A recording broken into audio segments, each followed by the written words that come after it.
Hey, what's going on everybody? It's ETAPRIME back here again. Today we're going to be taking a look at the brand new Super Console X2. So it's been a while since I've taken a look at these all-in-one little retro emulation consoles on the channel. And I believe the last one we took a look at was the X1 Pro, but they recently released the X2, and I wanted to see how it performed.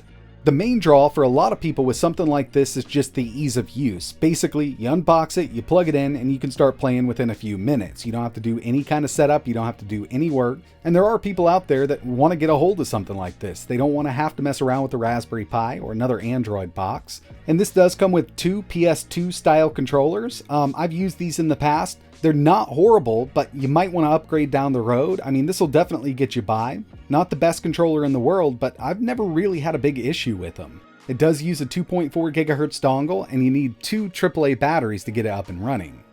And of course, in this box, we get all of our other accessories, plus the Super Console X2. We've got our power supply, pretty extensive user manual, lots of documentation here.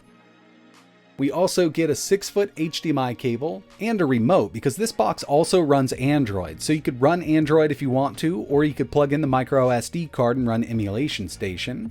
They've also included a USB hub because the X2 only has two USB ports, and we actually have to use one of those for the micro SD card with Emulation Station on it.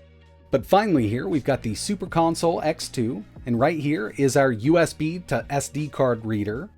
And this will allow us to run Emulation Station.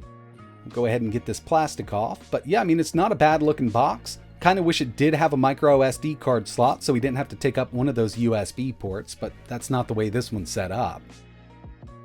Taking a look at the rear of the unit, we've got Ethernet, full-size HDMI, a 3.5mm audio jack, power in, and our power button. And over here on the right-hand side, we've got those two USB ports. So we've got full-size USBs on here. And that's about it for I/O on this unit.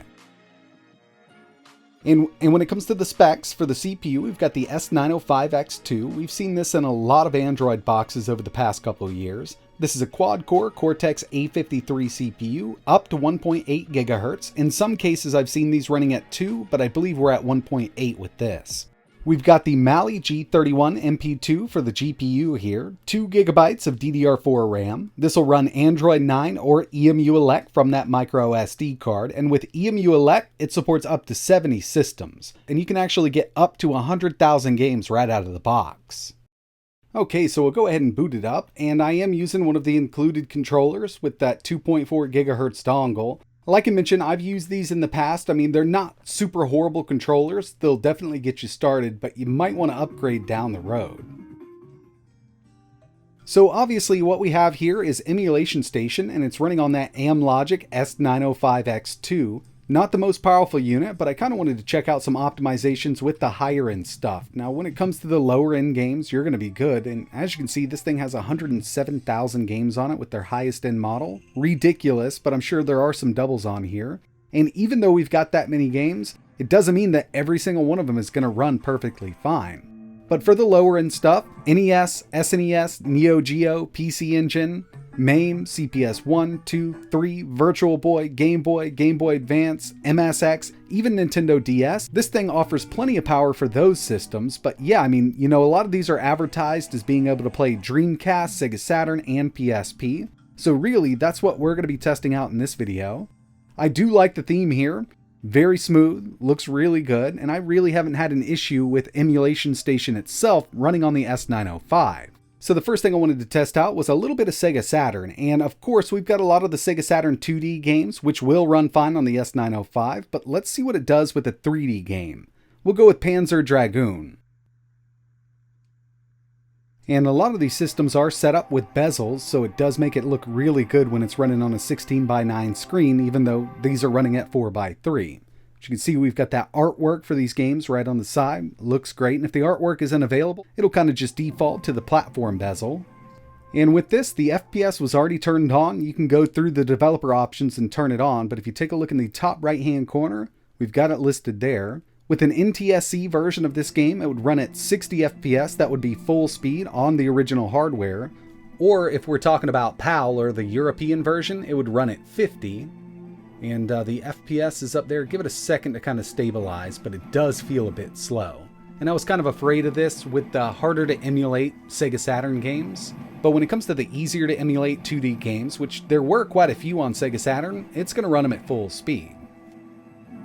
Real quick, I just wanted to show a lower end emulator running before we move up a bit. This is GBA, running really well, and the S905X2 has more than enough power for this one.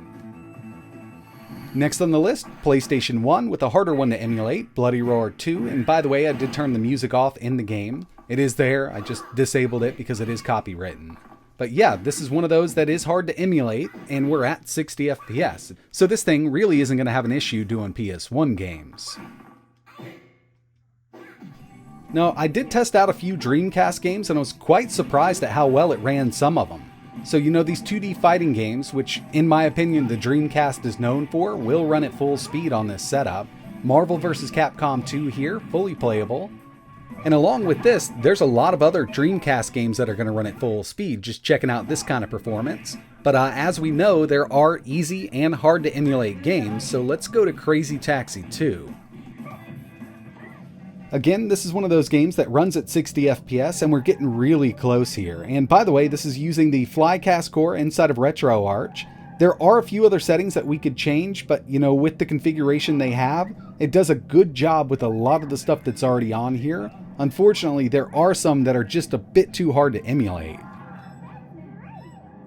Moving over to some PSP emulation, we've got Street Supremacy, and I gotta say, this is a really great looking game for being a PSP game. We're only at 1x resolution, and I think this game would have been a bit more popular if it wasn't bogged down by menus. It's definitely fun to play, and here we are at full speed because this originally ran at 30 FPS. No frame skip is on right now. And I gotta say, I mean, it still looks good and plays just fine on this system. So again, when we're talking about these higher end emulators, yes, we've got a lot of games that are gonna run, but if you wanted to move over to something like God of War, either Chains of Olympus or Ghost of Sparta, the CPU and GPU combo here just really isn't pushing enough power. So here's Ghost of Sparta. We're at 1x resolution with frame skip turned on. And usually this game runs at 60 with frame skip turned to 1. This should be running at about 30 FPS, kind of half speeds it. But with the way this is set up right now, it's not even quite running at half speed, so I've just turned frame skip completely off just to show you what it can do. And like this, with no frame skip, we can only hit around 21 FPS with this game. And this is kind of the case across the board with these CPUs. It's not just this little box here, it's the S905X2. So I've actually been a big fan of using these little Android boxes as an emulation setup, and especially right now, given that the Raspberry Pi 4 is so hard to get, when you do find them, people are scalping them. And the S905X2 does offer better performance on the GPU and CPU side of things when you compare it to the Broadcom CPU in the Pi 4, but like I mentioned at the beginning, I think the best thing about these little setups is just the ease of use. You pull it out of the box, you plug it in, and you start playing. A lot of people just don't want to mess around with downloading different images and things like that. And I completely understand because sometimes it can be a bit tedious. So if you're looking for something that's plug and play that'll let you do thousands and thousands of retro games, then this might be a good option for you. But keep in mind, even though you can pick these up with a ton of games, not every single game is going to be fully playable, and it just really comes down to the hardware used. But for the easier to emulate PSP games, Dreamcast, and even Sega Saturn, that's about as high as we're going to be able to go with this. If you wanted to do NES, PC Engine, FBA, Neo Geo, Game Boy Advance, PlayStation 1, even N64, then you'll be good to go with a little setup like this. But I mean, in the end, it's really up to you. Really appreciate you watching. If you have any questions, or if you want to see anything else running on the Super Console X2, just let me know in the comments below. And like always, thanks for watching.